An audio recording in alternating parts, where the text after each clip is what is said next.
month of March, 1815, and the bugles are blowing assembly. The 600 men of Napoleon Bonaparte's personal bodyguard, the troops who escaped with the little Corsican from the island of Elba just 6 days ago, are falling into line. Once again, Napoleon is on the march. He may go forward up the winding mountain road to Laffrey Pass and attack the 1,000 royalist soldiers entrenched there, blocking his way to Paris. An almost suicidal operation. Or the former French emperor may decide to retreat southward towards the city of Gap, arm the French peasants, an act which will most certainly plunge all France into a bloody civil war. The order to assemble came just a few moments ago, just as the first gray streaks of dawn began to appear in the sky above this little French alpine village. In characteristic March 7, whatever Napoleon 1815, Namur, France. You are there. Napoleon Bonaparte, 6 days' return from exile on the island of Elba, moves to counter the roadblock King Louis XVIII has thrown up between him and Paris.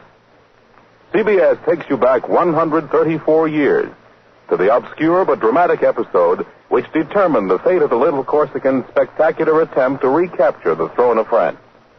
All things are as they were then, except for one thing. When CBS is there, You are there.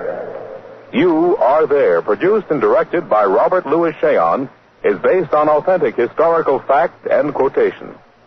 And now, The village of Namur in the French Alps and John Daly. You should know what Napoleon will do. March up that road from Namur to Laffrey Pass and undertake a desperate attack on the king's troops entrenched up there, or turn back to Gap, arm the French peasants for civil war in France. Napoleon has given no indication of what he intends to do.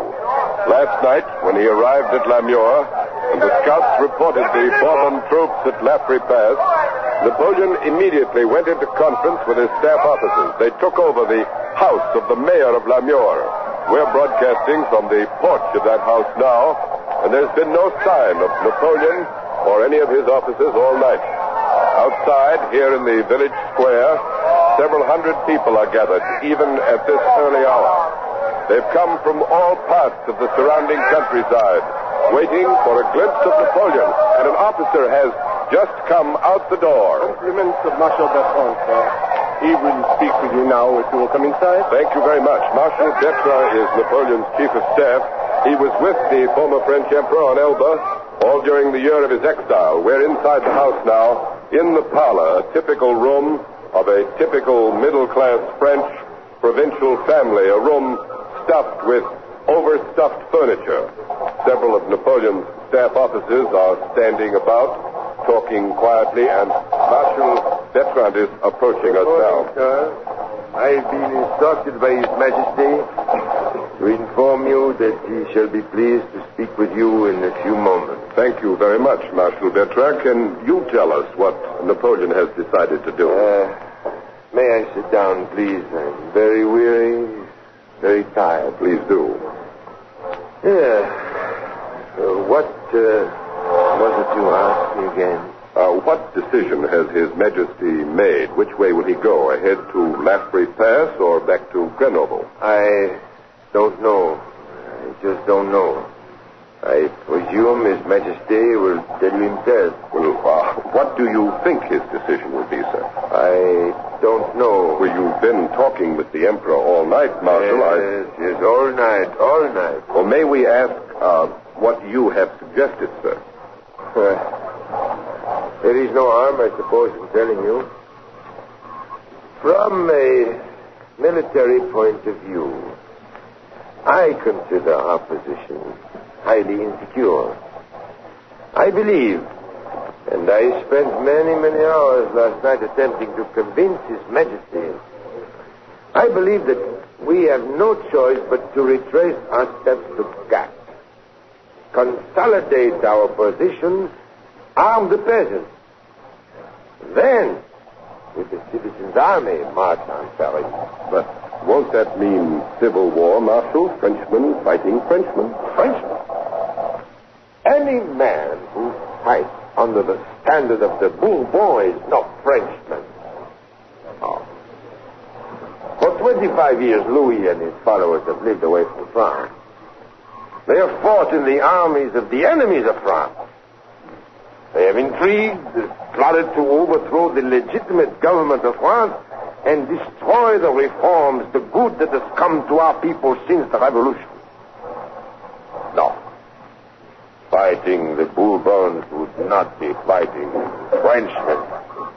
It would be fighting the enemies of France. Well, what has Napoleon said to your argument, sir?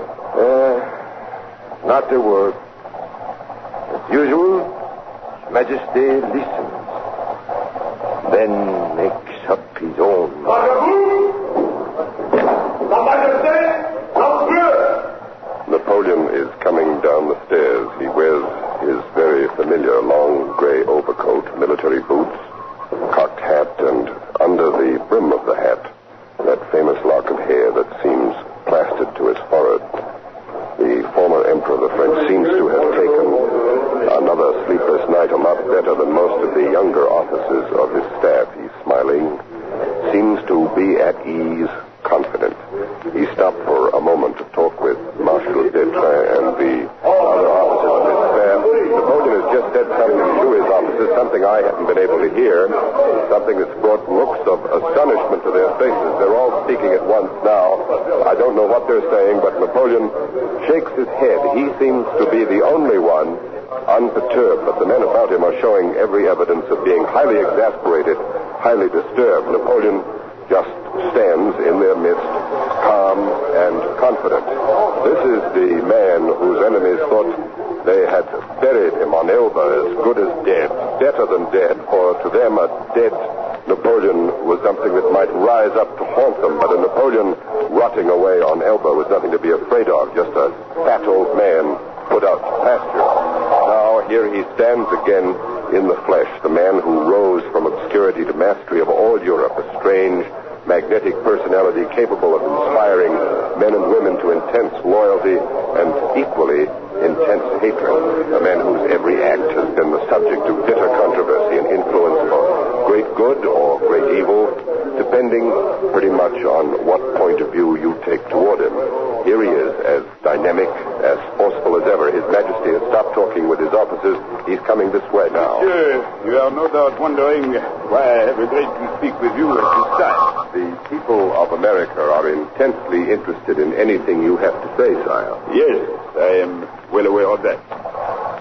Between your people and mine, there is a solid bond of brotherhood. For both our people are children of revolution. That is why I wish to speak with you, and through you, to the people of America. But, come, monsieur, there is no need for formalities. My interview on Elba taught me, if nothing else, the value of relaxation. Sit down, please. Thank you, sire. I have made a decision. A very difficult decision. But one which I know your people will understand. I'm going ahead. I'm going to La Prépasse. You're going to attack? No, I shall not attack. I shall take my troops part of the way up to the pass. Then I shall stop them. I shall dismount. I shall walk up ahead to the breastworks. I shall greet my soldiers, and I shall say to them, soldiers, if there is one among you who would kill his emperor, let him do it. Here I am. That is what I shall do. And what do you expect will happen, sire? Eh bien, that is a good question. What do I expect will happen? I will tell you. My men, my comrades, my soldiers will pour over the barricade. They will embrace me. They will shout, Vive l'Empereur! They will cry, I will cry, we shall all shed happy tears. And then together we will march to Paris. That is what will happen. But, sire, how can you be sure this will happen? The soldiers at La Prépasse have sworn allegiance to Louis XVIII. They're commanded by Bourbon officers who hate you. Do you expect the men to disobey their officers? I do not expect the men to disobey their emperor. Who are these men at La Prépasse? I know them. They are a battalion of the 5th Regiment. Men who fought with me at Austerlitz, Vienna, Moscow, all across Europe and back again. They are my children. And Once the soldiers of the 5th rally to my side, all the other regiments in France will follow. That may be true, sire, but surely you must realize that if one soldier presses a trigger, you may be killed. Not I may be killed, monsieur. I will be killed. I train my soldiers to be good marksmen. I put on some weight, as you can see. If anything, I am a better target today than I was prior to my late vacation. But I assure you, not one soldier will fire, not one trigger will be pressed. But what about the Bourbon officers, sir? Oh, first, they will not have the courage to shoot me themselves. Second, they will be much too busy saving their own necks to take time off for even one wild shot at a little copper. But why are you taking this risk, Your Majesty? Why not heed the suggestion of your staff officers and retire to Gap where you can arm the citizenry? Yes, that would be a way. But that would mean civil war. And that I will not have.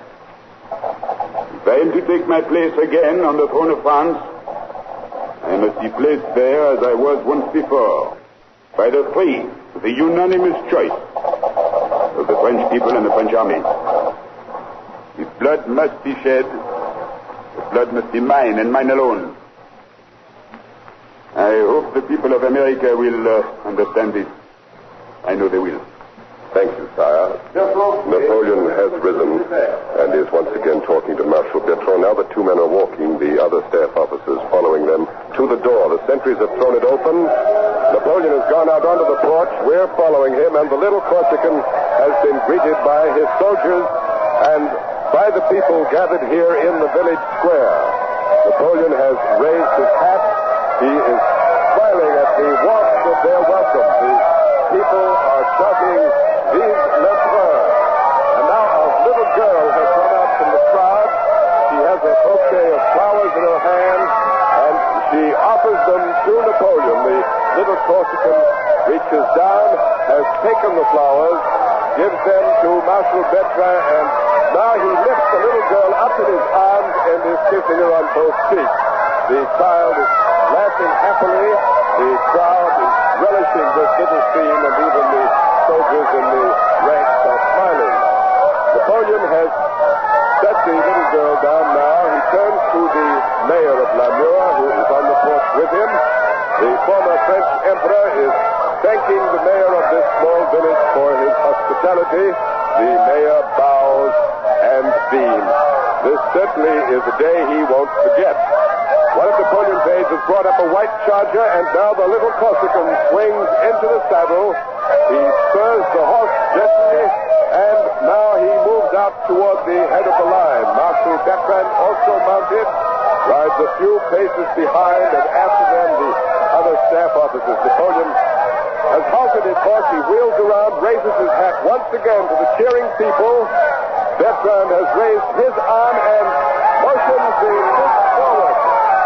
The military band has struck up a march, and the villagers are swinging in behind the troops. Evidently, they all intend to follow along up the mountain road. The advance has begun. Napoleon, at the head of his troops, is marching on Lafayette Pass.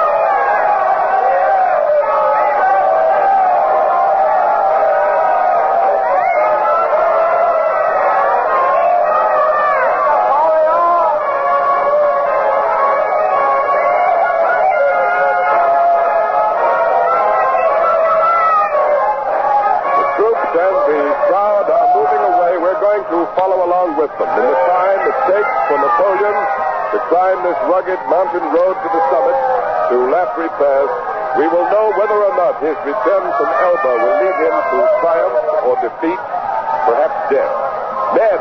Ned Calmer, up at the pass with the men of the 5th Regiment. Can you see Napoleon's troops? Yes, John. We can see General Bonaparte's troops very clearly from our observation point on the breastworks up here. The men of the 5th can see them also. General Bonaparte and his men look like a band of tin soldiers marching out of a little Tory village. But the soldiers here know that they're real, very real. They know that in the space of these next few minutes, they must make the decision that will affect the destiny of France. Captain Rondon, the young commander of this battalion of the 5th, heard General Bonaparte's startling announcement that He intends to face these troops alone and unarmed. As far as I know, he's issued no new orders. Is that correct, Captain Rondeau? Of course. Why should I issue new orders? My old orders are good enough. And what are they, mon capitaine? To stop General Bonaparte. But isn't it true, sir, that you expect an attack in force? I have had no particular expectations in this situation. If one man comes, if 600 come, I will do my duty. I will stop one man. I will stop 600. I will stop 6,000. Well, will you order your men to fire on General Bonaparte, sir, or will you attempt to take him alive? I will order them to fire. And you expect them to obey? Oh, what a question. Soldiers always obey. That is why they are soldiers. Captain Rondeau, General Bonaparte said a few moments ago that your men will not fire and that the officers of this battalion will not have the courage to fire. What about that? Look, my friend. Here is my pistol. It is primed and cocked. My finger is on the trigger. Let him come. Let him come and find out for himself. But, Captain Rondeau, these men of the 5th fought with General Bonaparte at his side. How can you be so confident that they will obey your command to shoot him down in cold blood? You do not believe they will, monsieur. Dear, here is one of my men. Ask him for yourself. Go on, ask him. Captain Rondeau has pointed out one of the soldiers standing against the breastwork. Dites-moi, soldat, est-ce que vous consentirez à tirer sur le général Bonaparte quand on vous ordonnera de le faire? Alors, vous allez tirer, oui ou non? J'obéirai mes ordres.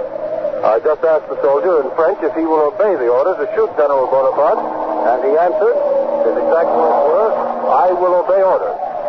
Alors, soldat, vous abattrez l'homme qui vous conduisait à la victoire, votre ancien empereur? J'obéirai mes ordres. Vous ne vous rallierez pas au général Bonaparte? J'obéirai mes ordres. To every question, the soldier has a single answer. I will obey orders. Merci, soldat.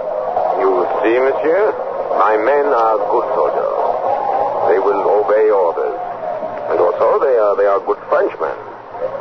They have had their fill of this Corsican brigand. They have seen their brothers die, slaughtered in the battlefield.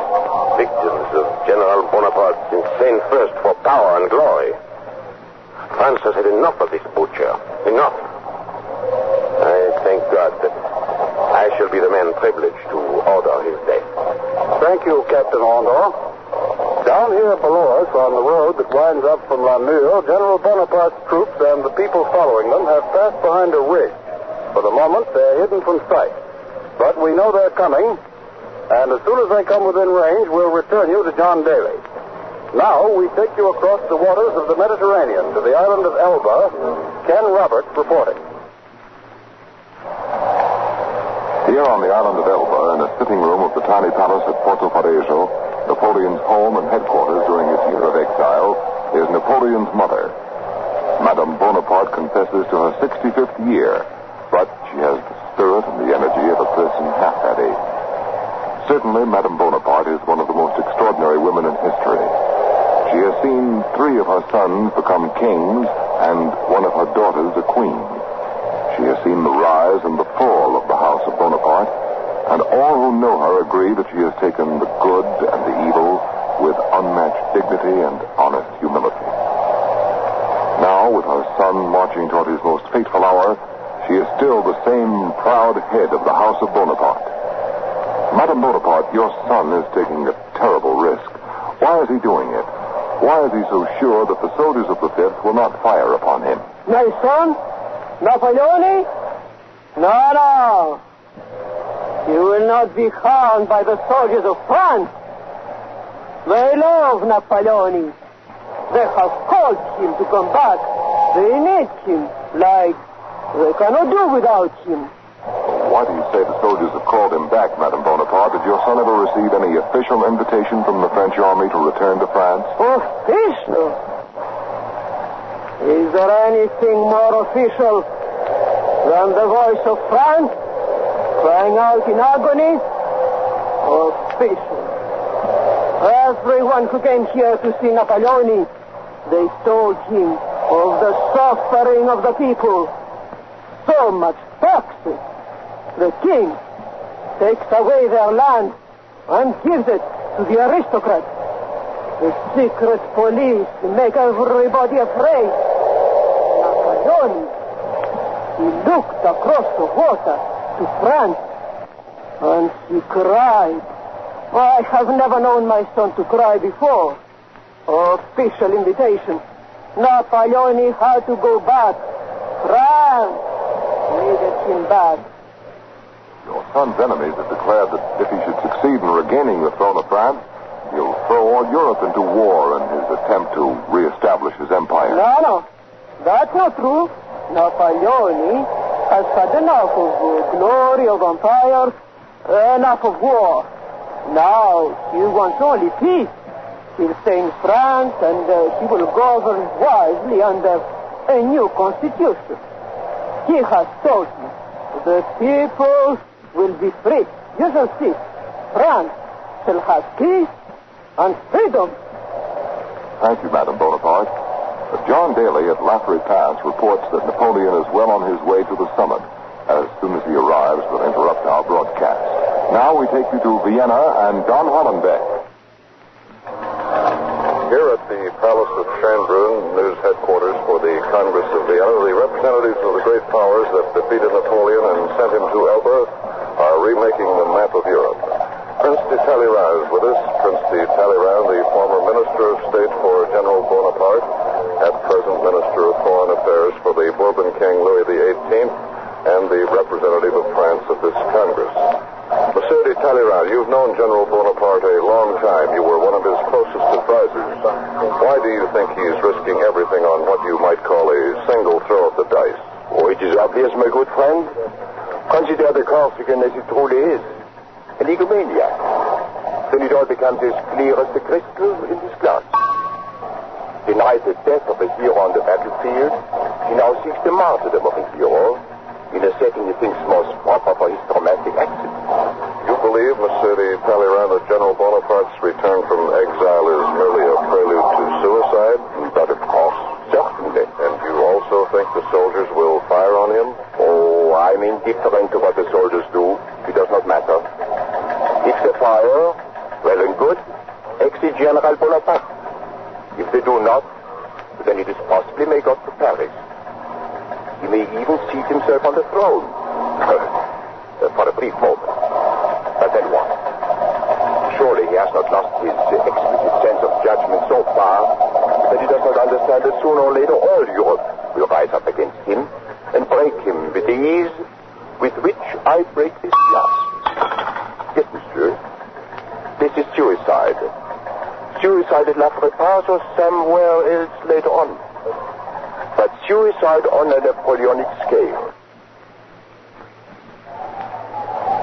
This is John Daly at Lafayette Pass. We've interrupted the broadcast from Vienna as Napoleon's troops stop a few hundred yards from the breastworks manned by the troops of the Royalist 5th Regiment. Napoleon has dismounted. He's talking now with Marshal Betgoyer and the other staff officers. Apparently, they're still pleading with him to change his mind. Only time will tell us whether or not they are successful with their pleas. We came on ahead of the troops, have taken up a position between the pass and the place where Napoleon halted his men. We're behind some very welcome boulders, safe enough, we hope, if and when the firing begins.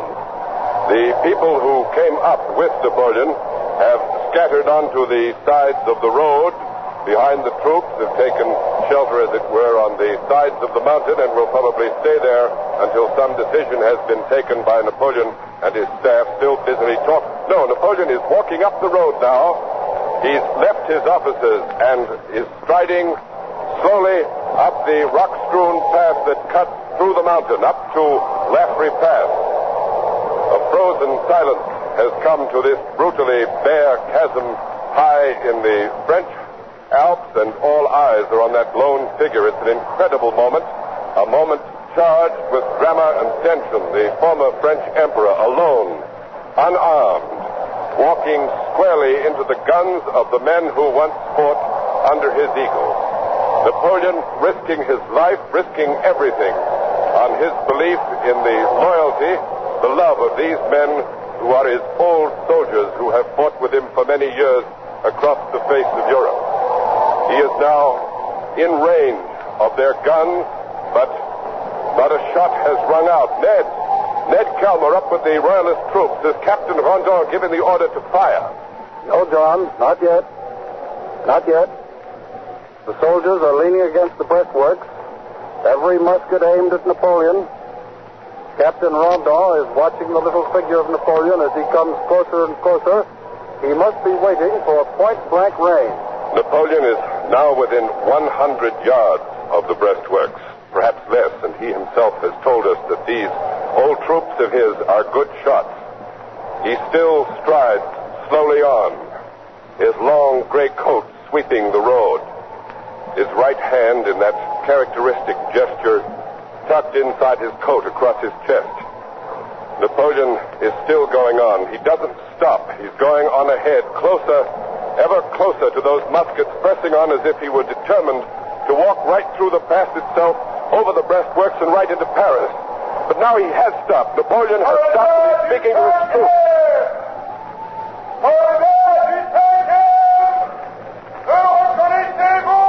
Soldiers of the 5th, do you recognize me?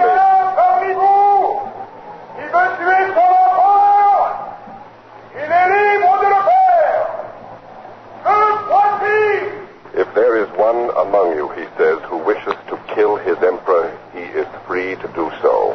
Here I am. Napoleon opened his coat, and as he spoke those words, he flung out his arm in a gesture of invitation to the soldiers, but not a shot has been fired. It's amazing, unbelievable. The muzzles of 1,000 muskets are pointed at his heart, and no one pulls the trigger. Rondon has given the order to fire, but not a gun has replied, and again Rondon has cried, fire! A soldier cries out, long live the emperor! Now another, long live Napoleon! Rondon still is yelling his orders to fire, but the troops refuse to fire. They're taking up the cry of long live the emperor, long live Napoleon. They're tossing their muskets over the breastworks, and the soldier has just hurtled over the breastworks, running towards Napoleon. Others follow him. It's like a flood now, pouring over the breastworks. All of the troops, all of them are rushing to Napoleon's side. Napoleon's guards are rushing up now, too, and the troops in the 5th embrace their emperor, shouting and cheering, weeping for joy, just as Napoleon said they would. And the band, listen to the band, they struck up La Marseillaise. The soldiers have begun to sing it, standing in the road. And now the people of Namur are pouring down from the mountainside, joining them in a frenzy of celebration. Just listen to this, just listen.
He is enjoying one of the most triumphant March 7, 1815, Lafray Pass. The men of the